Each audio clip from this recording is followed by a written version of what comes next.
इस कहानी को जरा ध्यान से सुनिएगा, क्योंकि ये कहानी आपकी जिंदगी बदल सकती है। एक बार एक लड़का गौतम बुद्ध के पास आया और गौतम बुद्ध से बोला कि है बुद्ध, मेरे मन में इतने गंदे विचार क्यों आते हैं? मैं नहीं चाहता कि मेरे मन में गंदे विचार आए, पर मेरे मन में हमेशा काम वासना और हस्तमेतुन के विचार आते रहते हैं। कई बार अच्छे विचार आते हैं तो कई बार गंदे विचार आते हैं। मेरा मन कभी भी शांत नहीं रहता है, कुछ न कुछ विचार चलते रहते हैं और मैं इनके बारे में सोच सोच कर बहुत परेशान हूं। मेरी अंदर की सारी ऊर्जा और मेरा पूरा समय इन सभी चीजों के बारे में सोचने में ही नष्ट हो जाता है और इन सब के विचारों की वजह से मैं कभी भी शांत नहीं रह पाता हूं और मेरा मन हमेशा ही स्त्रियों को देखकर मोहित हो जाता है और फिर मेरे मन में हस्तमेतून करने की इच्छा जागृत हो उठती है और मैं इन विचारों को और अपने मन को रोक ही नहीं पाता हूं। आप मुझे कुछ उपाय बताइए और मुझे कुछ मंत्र दीजिए जिससे मुझे ऐसे गंदे विचार मन में ना आए।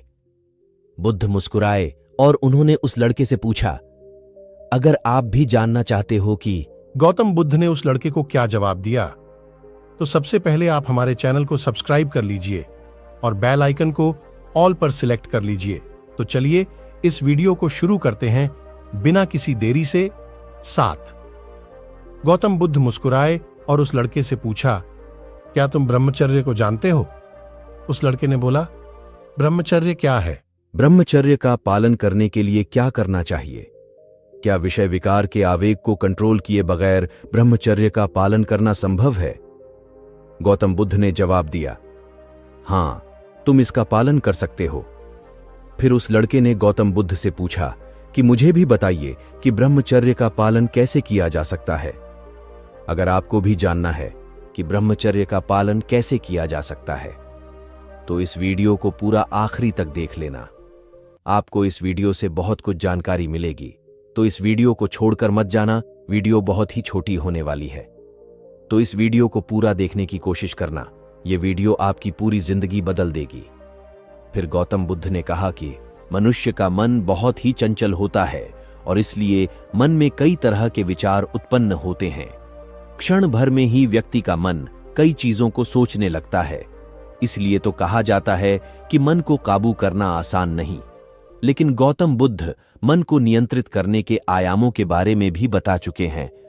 मन में विचारों का आना गलत नहीं है कि लेकिन मुश्किल तब हो जाती है या विचार ऐसी परिस्थिति में गलत होते हैं। आप लोगों ने देखा होगा कि यदि हम किसी महिला से बात करते हैं या किसी स्त्री से बात करते हैं तो हमारा मन उस स्त्री के प्रति कुछ ज्यादा ही सोचने लगता है। मतलब हम उस स्त्री के प्रति इतने गंदे गंदे विचार अपने मन में सोच लेते हैं। हमारे ना चाहते हुए भी उस स्त्री के बारे में गंदे गंदे विचार सोचने लग जाते हैं। हम अपने मन को कंट्रोल करना चाहते हैं पर हमारा मन कंट्रोल नहीं होता है। जब मन में अश्लील विचार आते हैं, कभी कभी तो ना चाहने के बावजूद भी मन में अश्लील विचार आते हैं। अगर आपके मन में भी ऐसे विचार आते हैं तो गौतम बुद्ध की इस कहानी से आपके विचारों में जरूर बदलाव आएगा और आपकी जिंदगी बदल जाएगी। बुद्ध अपने भिक्षुओं को उपदेश देने के साथ ही उन्हें भिक्षाटन के लिए भेजते थे। एक बार उन्होंने अपने भिक्षु भरत को भिक्षा लेने के लिए एक श्राविका के घर भेजा। भरत पूरे रास्ते मन में यह सोचते हुए श्राविका के पास गया कि आखिर आज भिक्षा में क्या भोजन खाने को मिलेगा, क्योंकि भरत चंद्रवंश के राजकुमार थे और बुद्ध के सानिध्य भिक्षु के रूप में दीक्षित हुए थे। हमेशा भरत को महल में खाने के लिए स्वादिष्ट पकवान मिलते थे, लेकिन आज भिक्षा के रूप में उसे जो भी मिलेगा संतुष्ट होना पड़ेगा। श्राविका के घर पहुंचकर भरत ने भिक्षा मांगी। श्राविका ने भरत को बैठने के लिए कहा और भोजन लाने के लिए घर के भीतर चली गई। इधर भरत फिर से अपने प्रिय भोजन के बारे में सोचने लगे और जैसे ही श्राविका भोजन लेकर आई तो भरत अचंभित रह गए।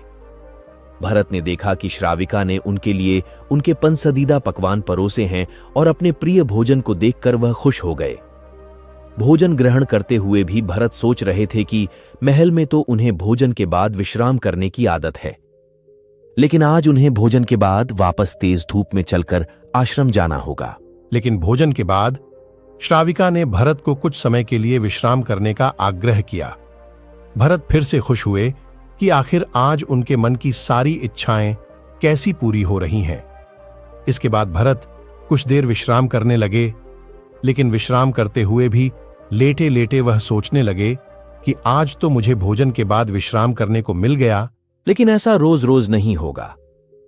जब भरत विश्राम के बाद उठे तो श्राविका ने कहा कि आप जब तक चाहे यहां ठहर सकते हैं। भरत अब समझ गए कि यह कोई संयोग नहीं हो सकता। उन्होंने श्राविका से कहा कि मुझे क्षमा कीजिए, क्या आप मेरा मन पढ़ सकती हैं? श्राविका ने हां में उत्तर दिया और कहा कि हां, मैं मन पढ़ सकती हूं। शुरू में यह कठिन था, लेकिन फिर मैंने स्वयं के मन विचारों को देखना शुरू किया। पहले मेरे विचारों की संख्या अनगिनत हुआ करती थी। इसके बाद मैंने विचारों पर ध्यान केंद्रित किया, बिना पक्ष विपक्ष के अपने विचारों को देखने लगी। इस तरह से धीरे धीरे मेरे मन में विचारों की संख्या कम होती गई और सारे व्यर्थ विचार दूर हो गए। इसके बाद से ही मैं दूसरों के मन में चल रहे विचार को जान लेती हूं। सामने वाला मेरे बारे में क्या सोच रहा है या दूसरों के बारे में क्या सोच रहा है, वह इतनी देर से बैठा बैठा अपने मन के अंदर कैसे विचार रखता है, यह सारी बातें मैं पढ़ सकती हूं। हालांकि श्राविका की बात सुनकर भरत घबरा गए। इसके बाद भरत ने श्राविका से आज्ञा ली और आश्रम के लिए निकल गए। रास्ते में भी भरत फिर से मन विचारों का स्मरण करने लगे कि श्राविका के बारे में उसके मन में अश्लील विचार भी आए थे। श्राविका ने उसे भी जान लिया होगा, वह मेरे बारे में क्या सोचती होगी। भरत खुद को लज्जित महसूस कर रहे थे। भरत ने आश्रम पहुंचकर गौतम बुद्ध से कहा कि अब मैं कभी भिक्षाटन के लिए नहीं जाऊंगा। बुद्ध ने भरत को पास बुलाया और कहा कि क्या हुआ है, तुम मुझे सारी व्यथा बताओ। भरत ने सारी बातें बुद्ध को बताई। इसके बाद बुद्ध ने कहा कि अगले 1 हफ्ते तक तुम भिक्षाटन के लिए उसी श्राविका के घर पर जाओगे, लेकिन तुम्हें इस बात का ध्यान रखना होगा कि कल भिक्षाटन के लिए जाते हुए तुम अपने चित्त को पूरे होश में रखना। तुम्हारे भीतर क्या विचार उठे उन पर ध्यान केंद्रित करना, और यह भी ध्यान रखना कि तुम्हारे मन में कौन सी वासना उठ रही है। तुम कल इन सभी चीजों को ध्यान में रखकर जाना और इसके बाद मुझे वापस आकर बताना। अगले दिन भरत भिक्षाटन के लिए गए। बुद्ध के बताए अनुसार वह पूरे रास्ते अपने होश को जागृत रखते हुए चल रहे थे। जब श्राविका का घर आया तो भरत ने भिक्षा मांगी। उसके भीतर कोई वासना नहीं थी और ना ही कोई विचार उत्पन्न हो रहे थे, क्योंकि उसने अपने मन को पूरी तरह जागृत रखा था। भरत ने भिक्षा ली और आश्रम चला गया।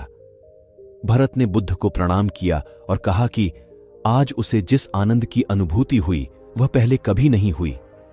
अब आपको बताते हैं कि ब्रह्मचर्य का पालन करते समय क्या क्या ध्यान रखना चाहिए। ब्रह्मचर्य अर्थात मन वचन काया के द्वारा किसी भी प्रकार के विषय विकार में हिस्सा नहीं लेना या उसे प्रोत्साहन नहीं देना। आप विवाहित हैं या नहीं उससे कोई फर्क नहीं पड़ता है। जो यह समझना और सीखना चाहते हैं कि ब्रह्मचर्य का पालन कैसे किया जाए, उनके लिए ज्ञानी पुरुष की यह अद्वितीय नई दृष्टि एकमात्र गारंटेड उपाय है। ब्रह्मचर्य योग के आधारभूत स्तंभों में से एक है। ब्रह्मचर्य का अर्थ है सात्विक जीवन बिताना, शुभ विचारों से अपने वीर्य का रक्षण करना, भगवान का ध्यान करना और विद्या ग्रहण करना। यह वैदिक धर्म वर्णाश्रम का पहला आश्रम भी है, जिसके अनुसार यह 0 BC 25 वर्ष तक की आयु का होता है और जिस आश्रम का पालन करते हुए विद्यार्थियों को भावी जीवन के लिए शिक्षा ग्रहण करनी होती है। ब्रह्मचर्य से असाधारण ज्ञान पाया जा सकता है। वैदिक काल और वर्तमान समय के सभी आर्षियों ने इसका अनुसरण करने को कहा है। क्यों महत्वपूर्ण है ब्रह्मचर्य?